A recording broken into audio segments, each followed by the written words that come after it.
Nous avons été interrompus à cause de la technique, malheureusement. C'est ainsi. Et nous sommes toujours sur notre conférence Direct culturel et camp, deuxième édition, avec pour thématique les immortels d'Engon ont-ils réellement existé? Nous faisons cette conférence sous l'inspiration et la musique du maître conteur, le maître de Boroyom, Zingema Dangue, Mono Yengwin. Vous êtes en train d'écouter en ce moment. Nous avons été interrompus et donc nous allons conclure cette conférence car nous étions à la fin.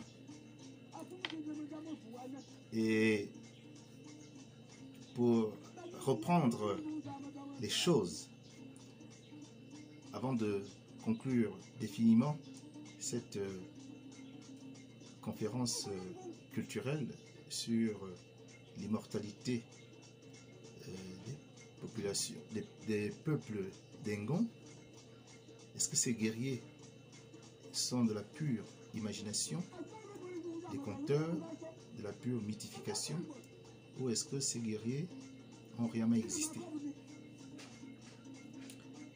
J'ai posé au départ une question.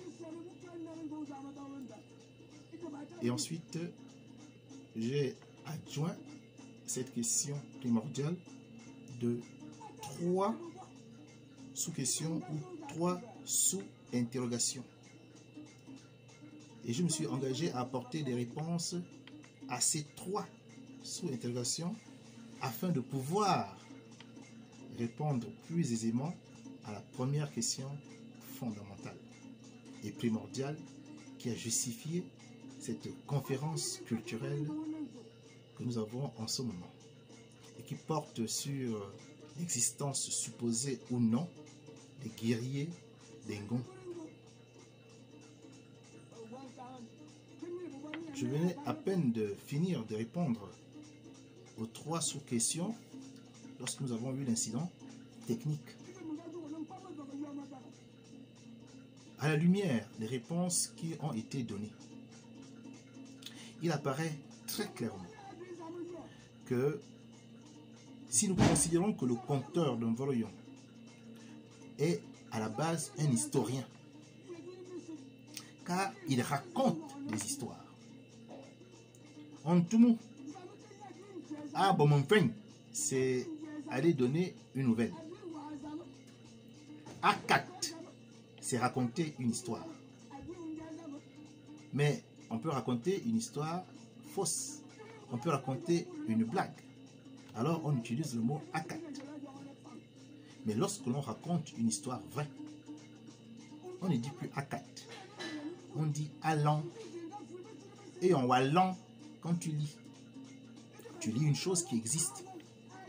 Et en wallant, quand tu comptes des choses numériquement qui existent. Donc, allant, raconter, compter, donne le substantif un lang. Donc, lorsque les ancêtres, les anciens, ont choisi un lambut oyom pour consacrer le récit, ils l'ont fait à dessein. Ils ont pu dire akat, broyom. Comme ça, on saurait que c'est peut-être une pure imagination de l'auteur. Non, ils n'ont pas choisi akat. Ils ont choisi un lang. Et ça rejoint donc la fonction d'historien par la parole. Si l'historien a pris le soin de conserver les différents guerriers historiques qui sont tombés au combat, s'il a pris le soin de conserver leur mémoire, c'était pour nous, pour que la postérité un jour soit édifiée, pour que ces sacrifices ne soit pas fait en vain, que nous puissions leur rendre hommage, que nous puissions dire que si nous sommes aujourd'hui sur la terre d'Afrique centrale, c'est parce que Akomamba est mort, c'est parce que Zemedan est mort, c'est parce que Mbondor est mort, c'est parce que Ndutumufu est mort, c'est parce qu'ils sont morts pour nous que nous devions savoir qu'ils ont existé et que nous devons leur rendre hommage pour le bien qu'ils nous ont fait en perdant la vie. Et oui, c'est la seule explication que je peux donner et qui me semble être à la fois pertinente et objective au regard des éléments factuels, sociétaux qui vous ont été présentés et parfois démontrés.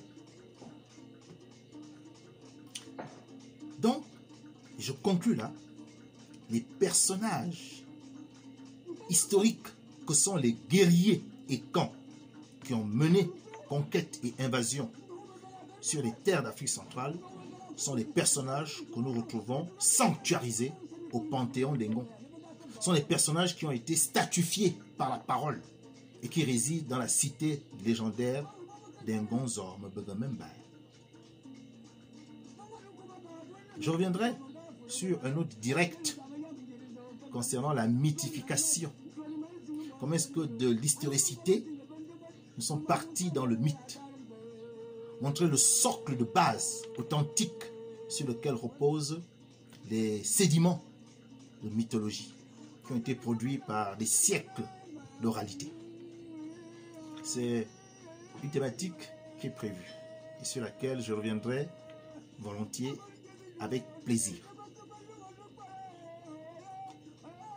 Nous venons de finir cette conférence culturelle qui portait sur la thématique autour de l'historicité des immortels d'Engon.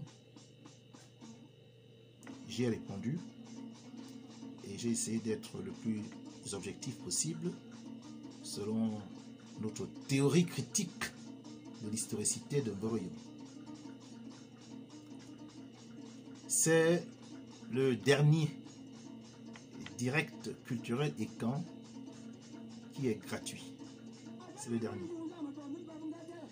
Nous estimons que la culture, qui est une donnée fondamentale et qui donne du sens à un être humain, doit être prise en considération pour tous ceux qui sont à la recherche de leur racine.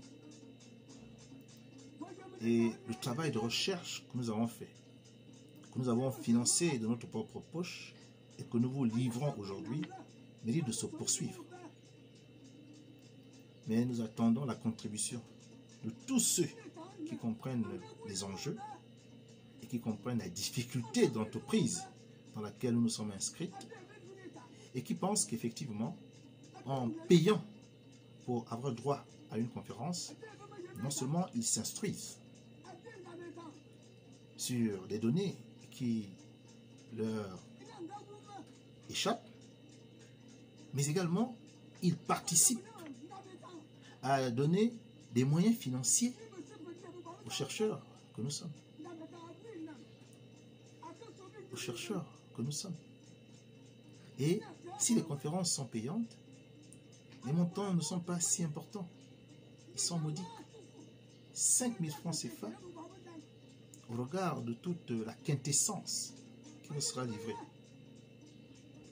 Ce n'est pas cher payé de notre point de vue. Donc, la prochaine conférence culturelle aura lieu lorsque nous aurons réussi à inscrire 50 personnes. Et le procédé sera toujours le même. Vous voyez sur le tableau, il y a pour l'étranger le compte PayPal, ici,